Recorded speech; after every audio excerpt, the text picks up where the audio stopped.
How's the food? Great? Alright.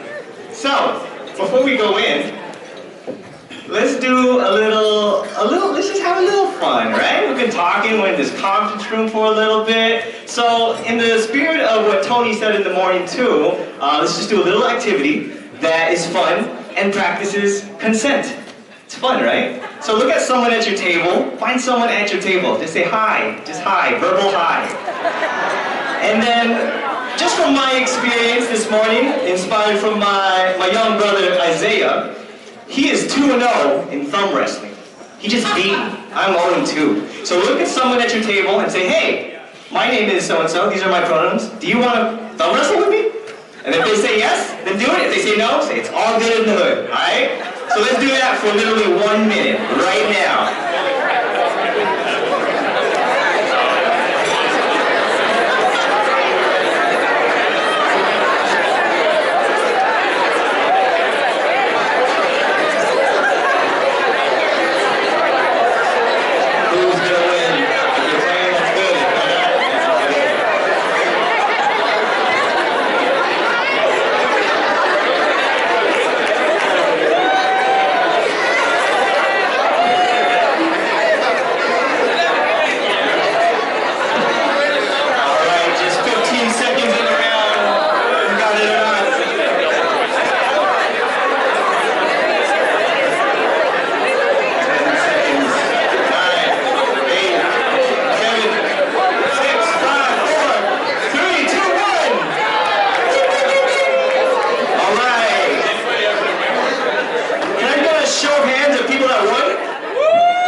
To Isaiah for the inspiration. Can I get a round of applause for Isaiah? Did you win, Isaiah? Yeah, he's 3-0, everybody. He is 3-0. Alright, so my name is Nicky Polonia. I use he, him, his pronouns. I'm from the Center for Hope and Healing in Lowell, Massachusetts. Honored to co-moderate along with Tony Troop these wonderful people. And just round of applause for everybody here, please.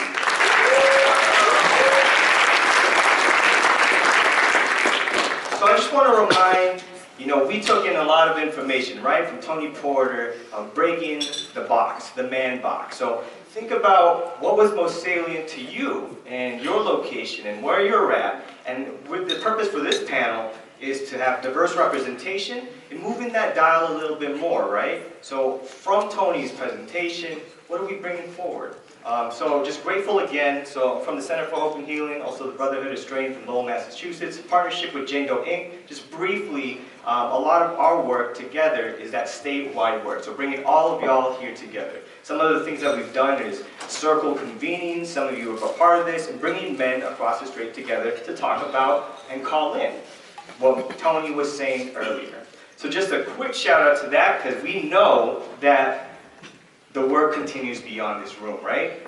So just keeping that in mind going forward. Tony? Thank you all for being here. Oh, I gotta turn on. Wait, I have to see. Nothing's holding me too far away to see. Hi, I'm Tony Troop. I'm the Director of Communications and Development at Jane Doe Inc. Been with the coalition for almost 2 decades. Don't know really how that happened, because I'm only 23, I don't get it. I'm really excited to be here to meet some new friends, to reconnect with. You're 15, that's true. I like her math. But really delighted to meet some new friends, to reconnect with folks that we've known over the years, and keep expanding this conversation. In my role at the coalition, I both get to help raise some funds to make this sort of stuff happen, but what's more fun for me is talking to the media, getting the media engaged and wanting to help tell the story, and really supporting the messaging behind this campaign in different ways. And it is constantly evolving. There's been when we started the White Ribbon Day campaign 12 years ago, till today, It is a constant process of reevaluation with all of us and with all of you. So know that the conversation we're having here today, not only do we hope that you'll continue to take it, but you should know that it will continue to influence the work that we do at Jane Doe as we deepen and further deepen in the work and the context, but also expand our network. So thank you for being here. We're going to ask the panelists to introduce themselves, names, pronouns, organization you're affiliated with, and because we want to get into the meat of it, just kind of tying into what we talked about this morning till now, if you can just share with us, what was that either aha moment for you when you thought, this is part of the work that I need to be doing. What was that? What brought you to specifically doing the work around reimagining manhood and engaging men and boys? So hi everyone, I'm Diana Mancera. I'm the Director of Membership and Programs at Jane Doe Inc. and my pronouns are she, her, and hers. And so I've been in the field of sexual assault and domestic violence for almost 15 years. And I think what got me in is basically exactly what Tony said. Women have been doing this, I have been doing this for 15 years, and clearly nothing has changed. So who are we going to be engaging to make sure that we actually end it? So since a lot of the cisgender heterosexual men are the ones who are doing the violence, they're the ones who need to be engaged. So that's what got me in. And I've been doing that with the White Ribbon Day campaign and Reimagine Manhood for the last 2.5 years. Hi, my name is Will Sutton. I use he, him, his pronouns. I'm from Hingham High School, here with the track team, but I also am a co-founder and co-leader of a club called Peers. They're providing education, empowerment, respect, and support, and we're dedicated to ending rape culture at our school. And that was the...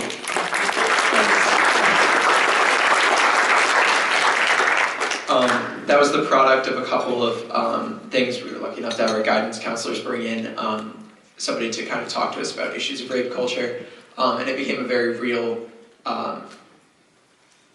entity that we were fighting against, like the actual ramifications of it when we did a survey of our class and found that, as was mentioned before, there are like epidemic proportions of sexual assault and harassment, even at a high school level. So that kind of, we got the survey back, and I was like, gotta double down on this.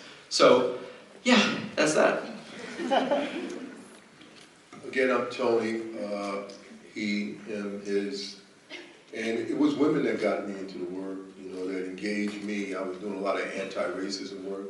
We were calling it undoing racism work, still do, with the understanding that it was purposely done, which means it can be undone. And it was doing that work that I would be in the same place with women, that were doing and dealing with other forms of group oppression, and began to engage me to consider this platform as well, and through a whole series of events, we started a call to men. My name is Laura Penny Edwards. I use she, her, hers pronouns, and I am the Director of Community Engagement at Safe Passage. I've been doing this work for about 11 or 12 years since I was in my undergrad experience at UMass Amherst. Anyone? No? Okay. There's always someone in a room that knows. No. However, I feel like when the beginning of my work at Safe Passage was around direct service, providing support and services to folks that have experienced domestic violence. And I think working in direct service and seeing the aftermath and working with folks to heal and recover just fueled my desire to get to the heart of the problem and prevent it from the start. So that has been a lot of my work over the last 6 or 7 years, has been working towards our prevention and engagement of our entire community in behavior change and holding folks accountable to a new way of being that would eradicate domestic and sexual violence. Good afternoon, everyone. My name is Dre Vargas. I use he, him, and they, them pronouns. Similar to Laura, I got into this work in my undergrad experience, many years. And I started in this work in a slightly different orientation from others as a person who identifies as trans and non-binary, excuse me, and also Masculine Center, you know, our work is a little bit different. So I have been in conversation in community with a lot of Black, trans, non-binary people, and really what happens with us is that we aren't granted manhood, we have to sort of take it. And so what happens when we have to construct these things for ourselves and claim them for ourselves and try to walk that fine line of really constructing a healthy masculinity for ourselves and everyone around us. So a slightly different orientation to many of my peers on the panel, but I think similarly as important because we are, as Tony mentioned earlier, we do benefit from certain privileges and we need to look at that critically and how we embody them. Great, thank you so much. Just one more round of applause for everyone over here. Thank you so much.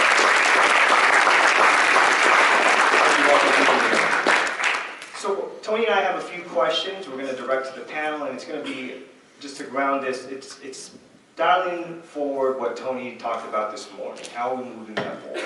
We'll have the flow of the conversation. We're hoping will be more for co-created dialogue. If it speaks to you, then feel free to speak to it, right? If someone says something here on the panel too, then further that, and we'll be pushing that along.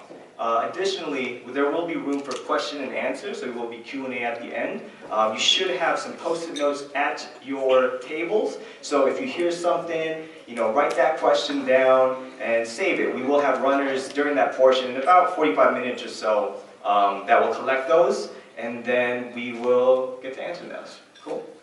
So just kind of going more into a first question, with the panel itself, so breaking the box, engaging men, trans, queer, women, and youth in ending violence against women and gender-based violence.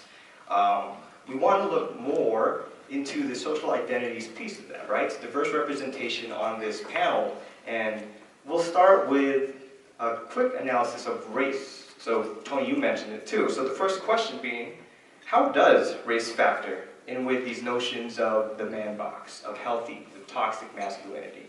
And anyone just feel free to answer. Are you passing the mic or do you want me to pass this one? Either way.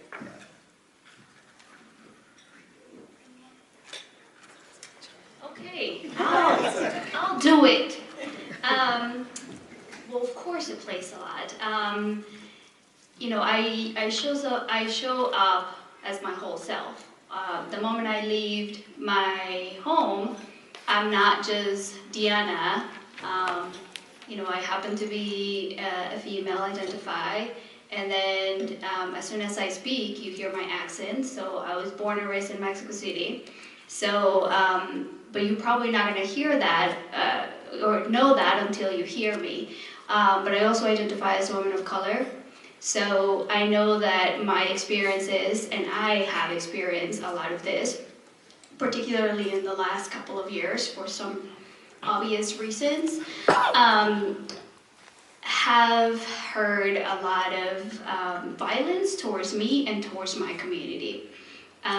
Particularly, I migrated to the United States when I was 17 by myself, and at the time I didn't speak English, so to assimilate myself into a new culture, a new country, and then what my assumption of masculinity or what I had seen in my hometown was my father.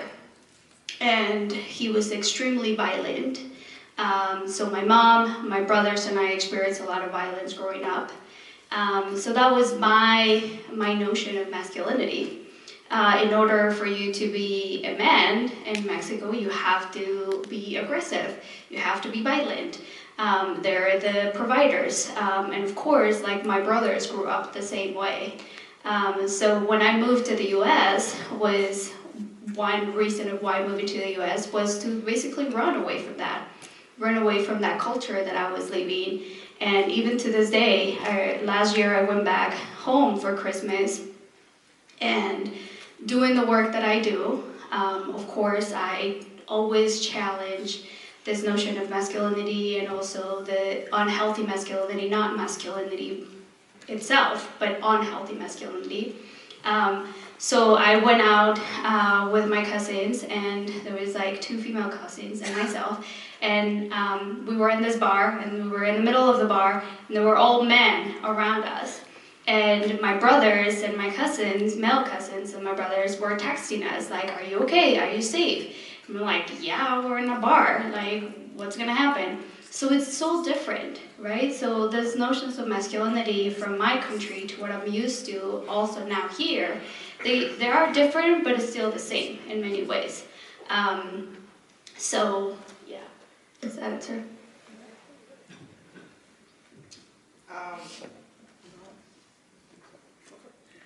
So for me, I think that one part of my journey has been that, you know, in high school I definitely identified as a black femme who was also queer, you know, and then after embracing parts of my masculinity and identifying as a queer woman who was masculine of center, and then finally in college as a trans non-binary person who is still masculine of center, it's a very different journey. And so I think that for me, one of the things that I do want to talk about is that, so statistically, trans masculine folks are 2 times more likely to die by suicide than their other queer peers. And conversely, trans feminine folks are 2 times more likely to die by homicide. And so for me, and then when you add like race on top of that, you know, you add the black trans folks, black trans women, you know, the statistics get even higher. And this year so far, I think there have been like 45 black trans women who've been murdered in the United States. And that's ridiculous. And so when you think about it, the violence comes from within community. Oftentimes the violence comes from black men. And so when you think about toxic masculinity and this eradication of all that threatens your manhood, sort of like Tony was talking about, this taking of their lives is in that moment taking that thing that is threatening their manhood, is making them think they're gay, is making them think they're weak, they're soft, they're all these things that Tony was explaining earlier they shouldn't be, right? And so race becomes very important because there's a lot of healing that has to be done within community, right? There's a saying that my other black trans siblings have, that not all skin folk is kinfolk, right? And it's this idea that from within community we face so much violence, from within the black church, all of these different things. So we have to do a lot of healing within community, right? And so I talk to my other black masculine trans folks, and we talk about what that looks like for us, because it's different from white trans folks. They have a different healing to do within their community that has to do more with racism, more with those kinds of things. We have to deal with different things. And so, you know, I don't think our work is necessarily dealing with like the white trans community and what they have to do. Our work is dealing with our own communities. And that has very much to do with race and the racism and all of that, the colonialism that comes from all of this. So how do we do that healing so that we can all be liberated? So I just appreciate, Trey, can y'all hear me? Because I feel like I'm not loud. Is it working? Mike's over there. That's better, oh yes. So, I just want to build on what you were sharing, and I appreciate you mentioning healing. So, aging myself, and there's folks in the room that can identify when I first started doing this work, but this particular, we're like in a new wave of women's movement right now. Like the wave prior to this, maybe it might have been like the second wave after the on the heels of the civil rights movement. Women began to organize and using some of the tenets that they've learned there. And most of our work was really around holding men accountable, right? Getting laws passed that were needed, getting laws enforced that was on the books. And a lot of enforcement meant a criminal justice response, police first approach, which doesn't work for a lot of communities. One of my dearest friends for many, many years, some of you may know her, Gwen Wright, she would say to me, Tony, one of the clear differences between a white feminist perspective and a black feminist perspective is white women want the police to do more. Women of color, black women, are concerned that the police are going to do too much. And until we grapple with that, you know, we really can't fully come together in relationship to feminist perspective and views. And you also make me think of that ending violence against all women and girls, right? And I say all because while we simply say ending violence against women and girls, and we mean all, but I don't think we see all until we actually say all. So it's important for us to do that. And then that means we have to work with the men they love, right? The men of their communities, which is, 7 out of 10, 8 out of 10, 9 out of 10 times, these are the men that they partner with. And so if we're not working with those men, then our investment in their safety is limited. And then 2 more things. What you were speaking of makes me think of women in the margins of the margins, that's where our work has to begin. If we really focused on black trans women and then worked our way out, if we centered our work around them, we would do a lot better work. But far too often we start the other way around. And then lastly, this issue of healing.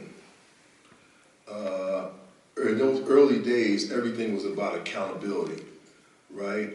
And we looked at the violence purely as a choice rooted in the patriarchy, rooted in a male-dominated society. I'm not taking that off the table because so much of that is very true.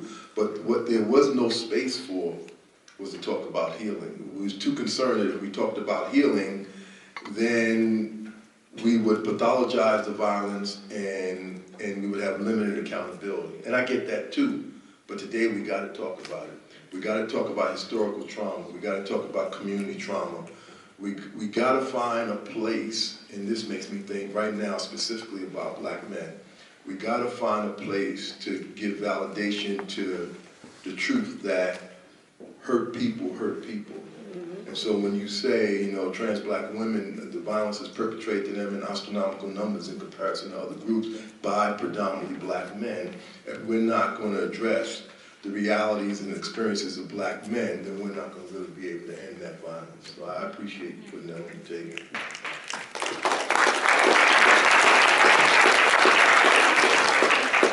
Thank you all so much. Ooh, yeah, this mic works. So the next question, you may have seen the hashtag also just in the spirit of what we do every year, right, with Jane Doe, Center for Hope and Healing, of being the legacy. And what does intergenerational work mean, right? We work with young men, we work with boys, we work with men, we work across the spectrum. So in your work, how do you approach it so that it is intergenerational? How does this look like in your communities, in your work, and reaching youth and beyond? And then further too, what do you look for inspiration and what kind of legacy are you working towards?